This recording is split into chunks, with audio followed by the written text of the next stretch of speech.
Hi, welcome to Awakening Soul Truth. I'm Robbie Short. This is Allison Ledbetter. We're both yogis, mystics, Reiki masters, meditation teachers, and she has the special gift of being a medium. And yours is a yogi master. Or what do they call the yogi? I don't consider myself a yogi master. Really? Yeah. But you live all the principles. I think that's what makes you a yogi. I don't know. There's something about, I don't know why that it's weird. Level? Like, I'm okay with saying Reiki master because I think it's like the term that you just use. Right. But I think yogi master is like someone esteemed like Paramahansa Yogananda. You know, someone who was... I think we need to rename you. I mean, because you are so evolved in your energy and your light and living your truth. Yeah. Yeah. I don't know. All right, let's have some votes on what we should rename Robbie as a yogi.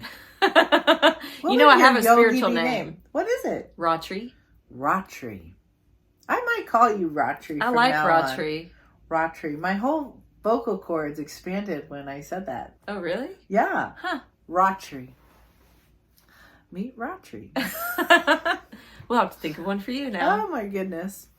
All right. Well, we are discussing the Kleshas. Kleshas. Dun, dun, dun, dun. The Kleshas are listed in the book Patanjali's Yoga Sutras as poisons or afflictions of the mind that are the root causes of our suffering as humans. And they all basically can be categorized under 5 different headings, I guess you would say. And the first one we already spoke about, which is illusions, and everything falls under avidya, which actually means non-knowledge. So some people say ignorance, the unknowing, the forgetfulness, or the illusion of just being, trapped in this matrix. Yep, living in a matrix. That we call, life on earth.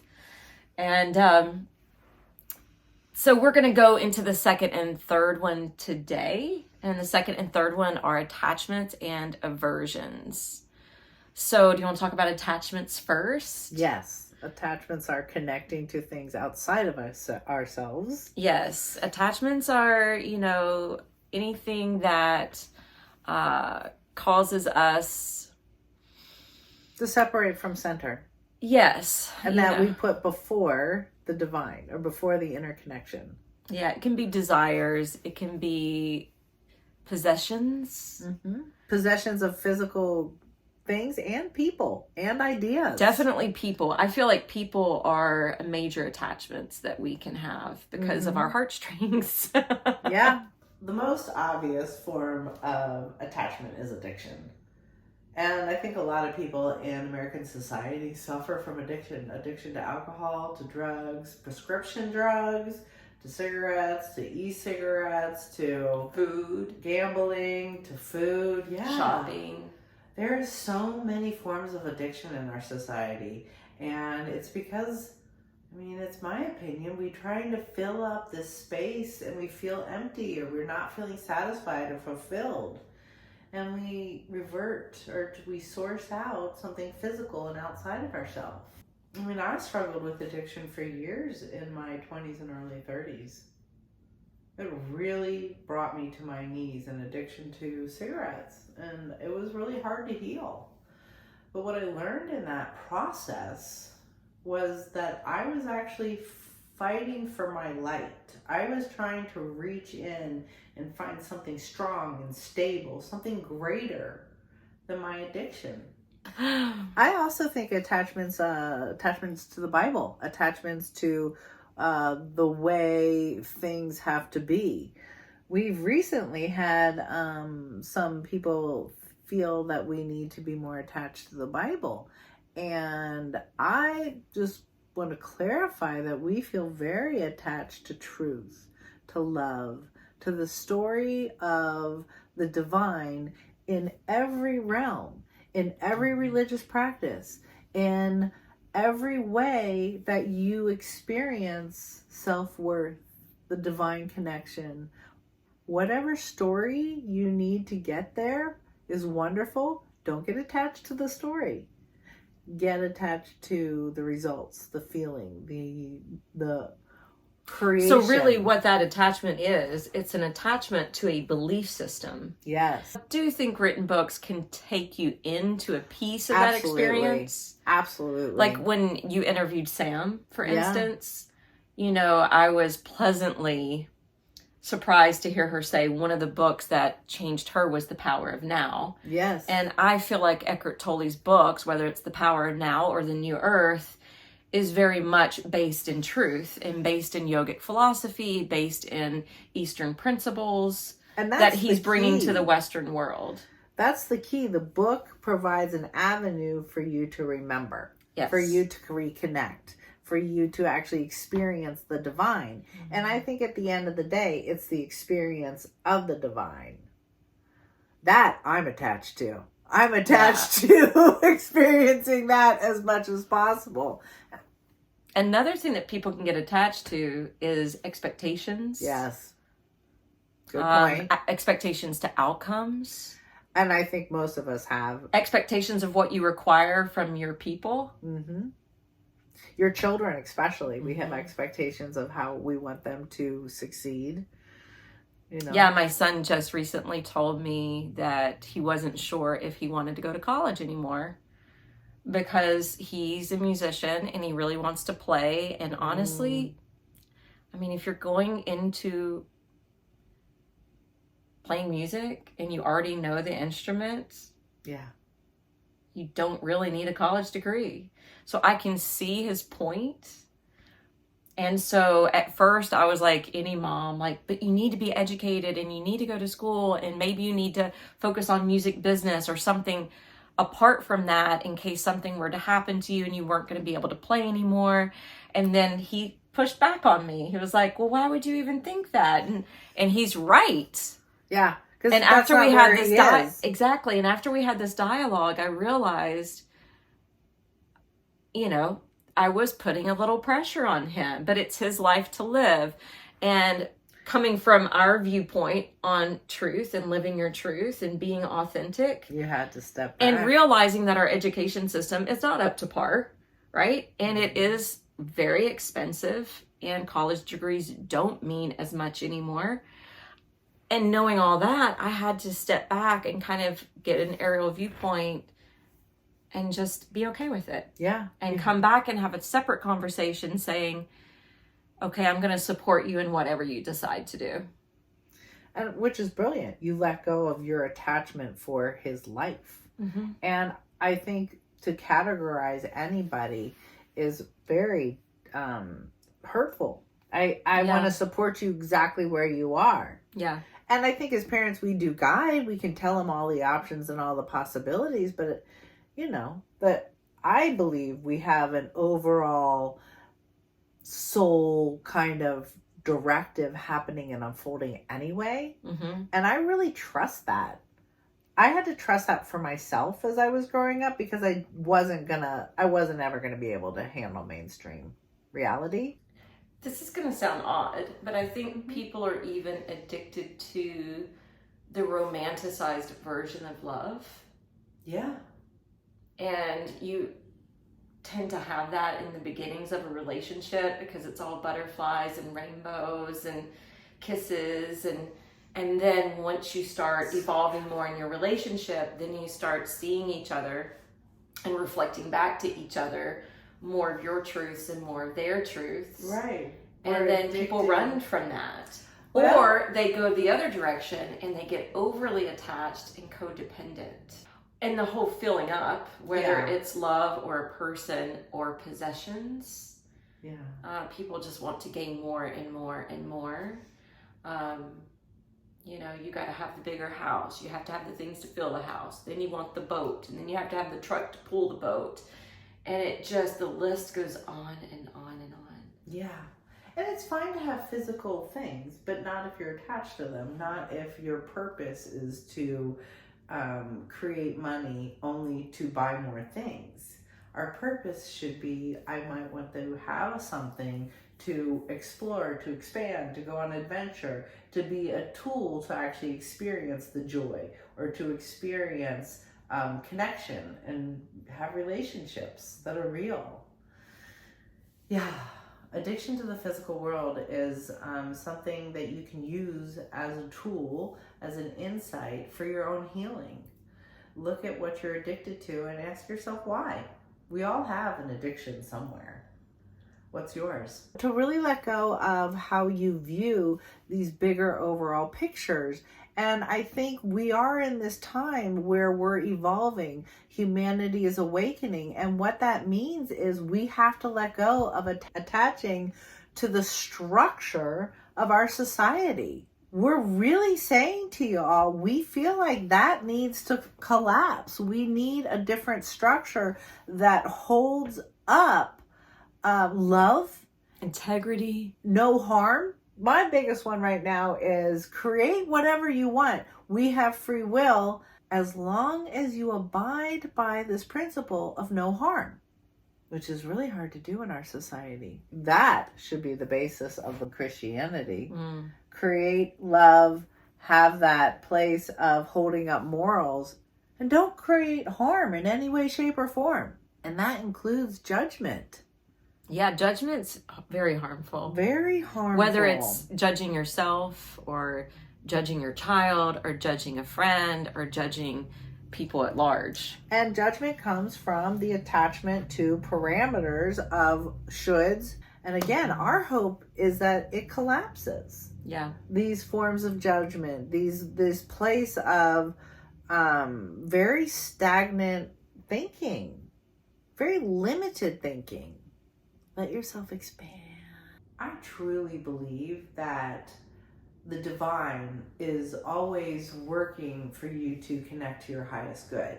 And the divine will actually use your form of addiction or something that you're attached to and take it away so that you can grow and expand. That's why I want you to look at this as a tool, because truly, we have had so many things taken away from us in our lifetime, and there's always a silver lining. There's always something more amazing that comes along once you let go.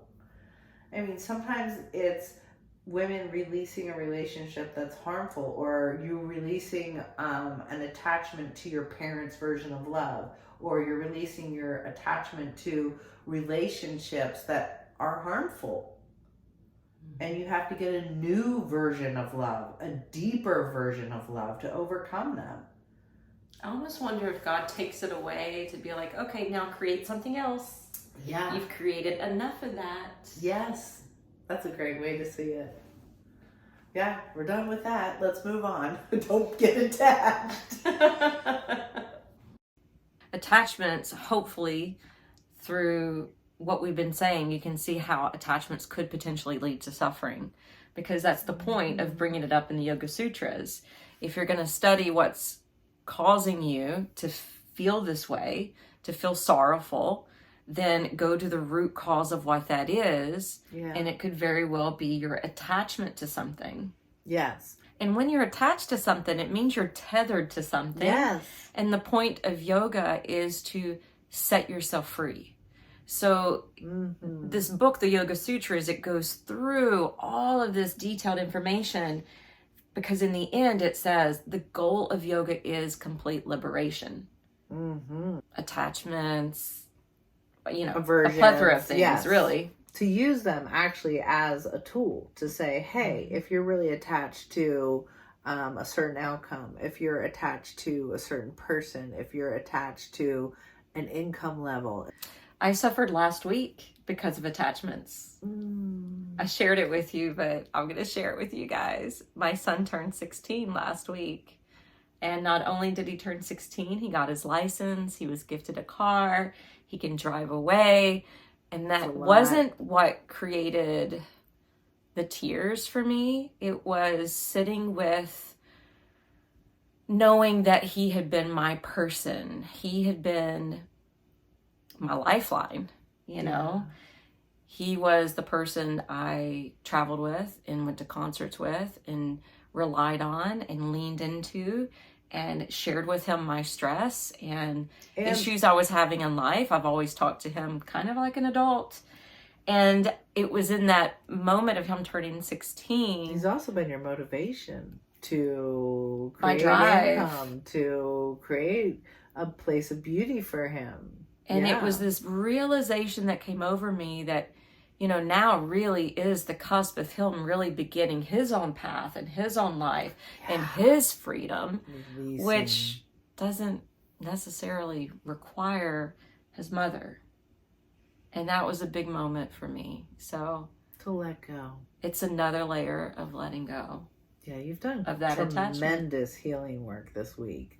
Letting go of your perception and need. What beautiful growth. Really good. Growth doesn't always feel good, though. No, we're going to look at aversions, because aversions are avoidance of coping or dealing with something or looking at the reality of something is really very typical of the generation of people before us.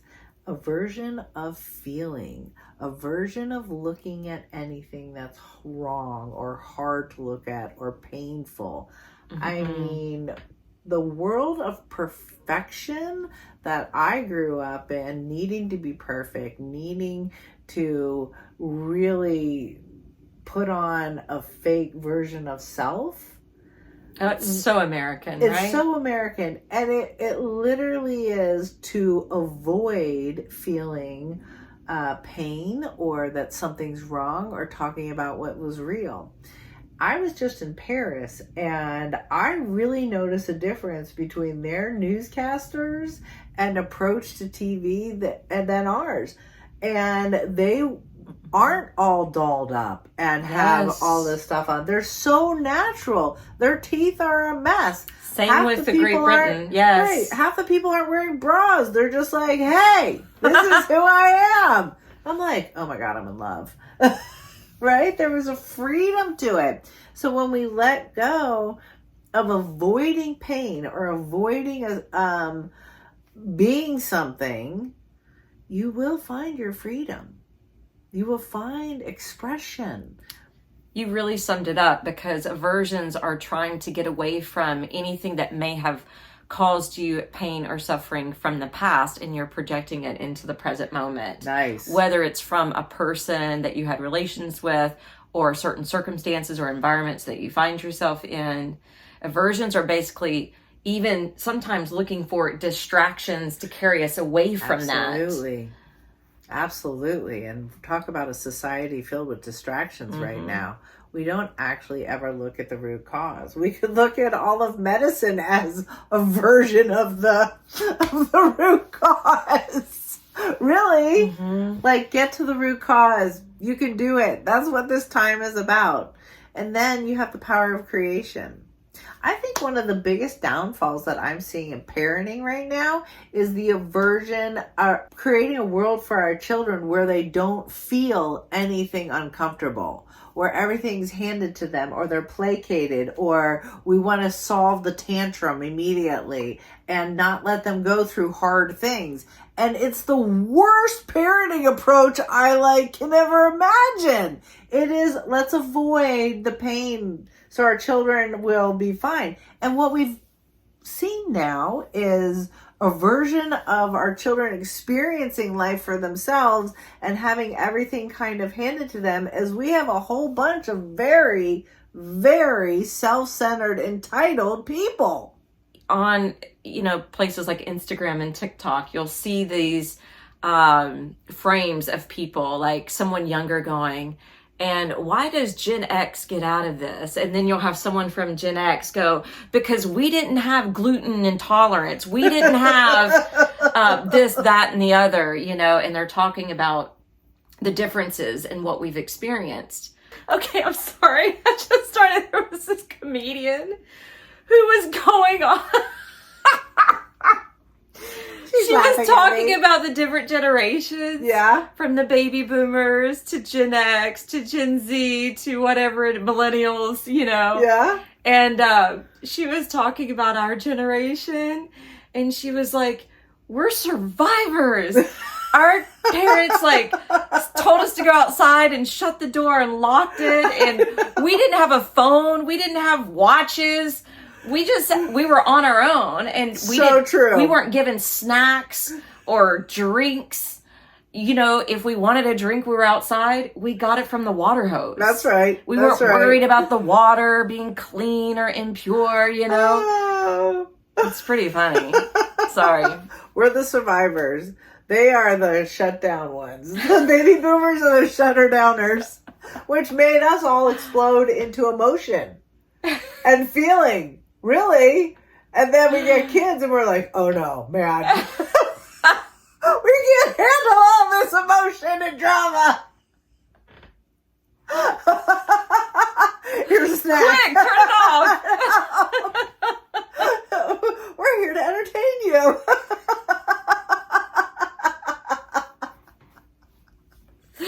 Oh my gosh. Oh, so back to aversion. So aversions, you know, what do you run from? What do you try to avoid? And are you avoiding it because you think it's going to create or cause suffering somehow? And harm. Yeah. I think that's why a lot of Christianity puts like the fear of God in people from trying to experiment or explore other philosophy or religions. To avoid it? Yeah. The aversion so they won't expand? Right. I think the divine always wants you to expand and to grow and move into acceptance. And I think the keys, and we always get back to this, is acceptance of where other people are, acceptance of all of the emotions, of all of the experiences, to really fall into a space of moving through life and experiencing it and not getting hung up in the past and trying to change it or projecting into the future, but creating here and now in this sacred space of now and breathing and really feeling life, really engaging it. Yeah, I think it's also why the church talks about avoiding people with gifts like you know, people who have psychic ability or telepathy or mediumship or this ability to commune and to communicate with the other side. They get scared because that's bringing you into your power. And so therefore they want to avert people away from that because we are all reflections of each other. Mm-hmm. So if you have that power lies in me too. Absolutely. I just need to unlock it. That's why these Kleshas are called blocks. They're blocks of our spiritual awakening, of our liberation. They really are. Kick down that wall. Done.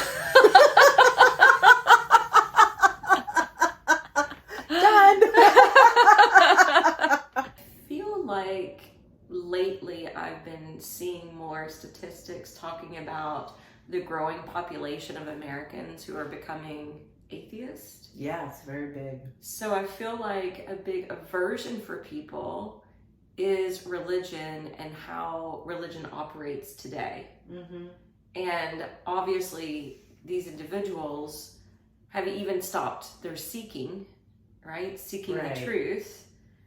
They just get so turned off by Christianity or Catholicism or whatever their religion may be, and they just completely shut the door or turn the dial down. They think religion is spirituality, and it's not. So they created a aversion to seeking because they don't want to be attached to that version of spirituality or religious. They don't want to be attached to the religion. Yeah, I really have a hard time with a lot of religions because of their judgments, and I want to avoid that. I want to avoid being judgmental. So you have a really beautiful point, though. Please don't lump sum your spiritual connection or seeking the divine because you're avoiding a religious aspect. But the most beautiful thing is, again, the divine always shows up and says, hey, you're loved, you're valued. It really does. And those are moments in nature. It's a smile from a stranger. Simple things. Simple things. You really cannot contain love in one person or one moment or one thing. Love, if you let it, comes all the time. Love comes all the time in many different ways, shapes, or forms. So don't say, I only want this form of love in this man or this woman. All of our healing work, if you think about this, is helping a person release a block and expand. And when they experience that expansion, it's real. When we assist other people in their process of healing, they're experiencing love. They're experiencing like forgiveness and grace and joy as they go through the hard stuff. The hard stuff's there. We travel through the hard stuff, but when it liberates, when it's finally released, that you feel joy. And I think this is the motivation you should use to help you awaken. Step into your self-worth. Expand. The biggest thing I think that we stop from is not believing that we're allowed to have support, that we're allowed to be loved completely or love ourselves completely. We stop and have a society built on you're not worthy. Yeah, and I think that's so programmed in people, lifetime after lifetime after lifetime. I can see why this one is a big block for people, because if people are having this inner awakening, they don't want to go against the grain. They don't want to be different. They don't want to question, but this is the time to do all of that. Step into this power of you're worthy. Look at aversion and attachments as indicators of how you can heal. It's a tool, another tool. So let's meditate. Let's all ground our feet and feel both of them firmly planted on the ground. Extend your spine upward, staying tethered to the earth, but rising up above and beyond. Gaze into your mind's eye at the center point of your brow.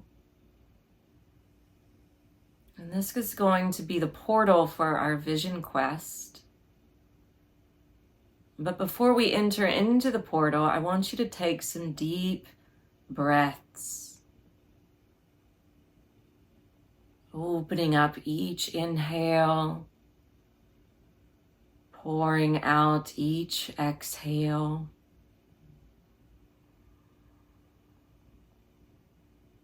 Feeling the lungs up on the in-breath and emptying them out on the out-breath.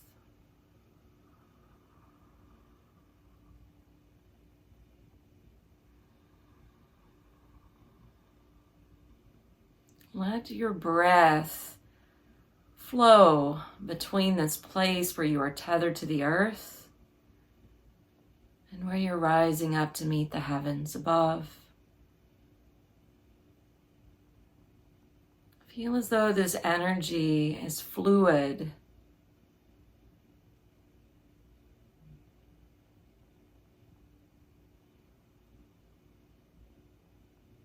And then gaze into the mind's eye and imagine a light, a bright light that you're walking towards. And as you're walking through this portal of light,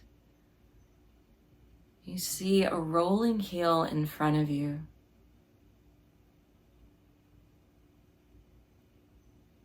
We're going to take the steps to go up to the top.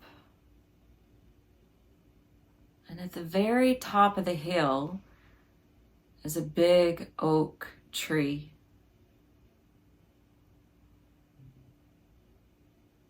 Once you arrive to the top of the hill, Sit beneath the tree. Let it provide you shade and back support.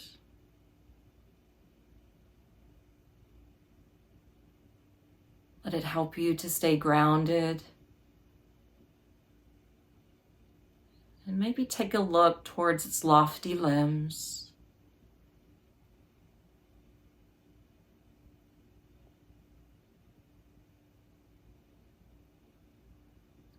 See a glare now in front of you, as if it were like a bright sunbeam shining through one of the limbs.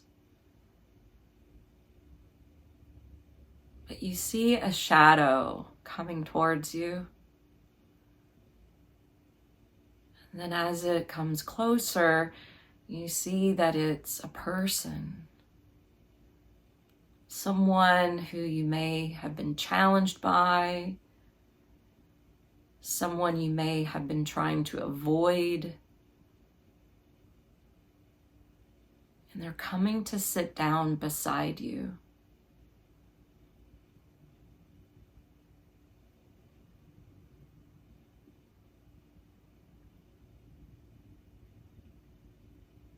And as they take their seats, just feel the energy. Feel the aversion you have towards this person. But let your love from your heart penetrate through that shield, that block.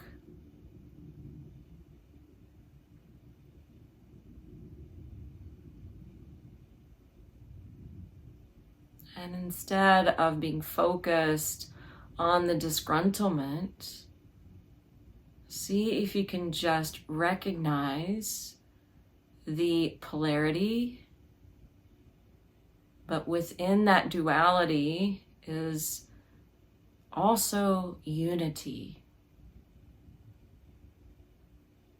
forgiveness, empathy, oneness, connection.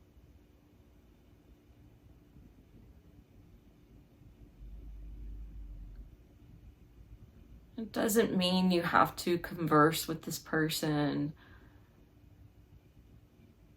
or even be with this person again, but just allow this to be a source of healing, recognizing yourself in them, but also having them equally recognize themselves in you.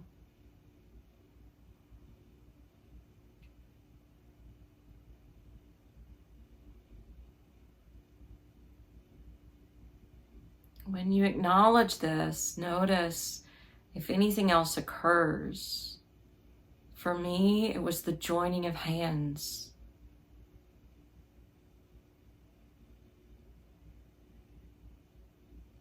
And just sit with this.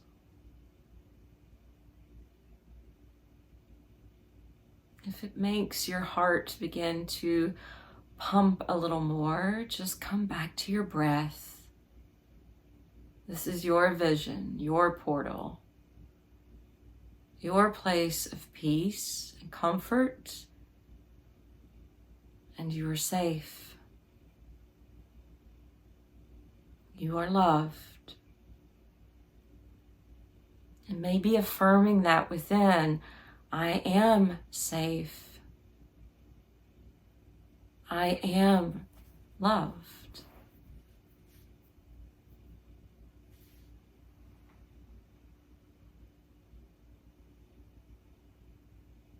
I am free.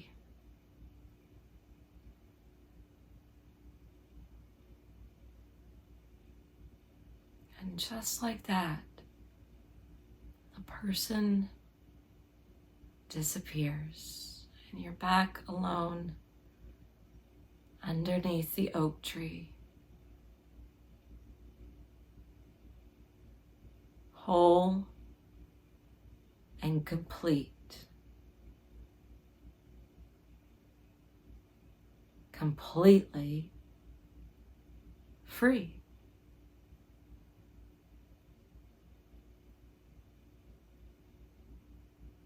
You have severed the attachment to the aversion, and the illusion is gone.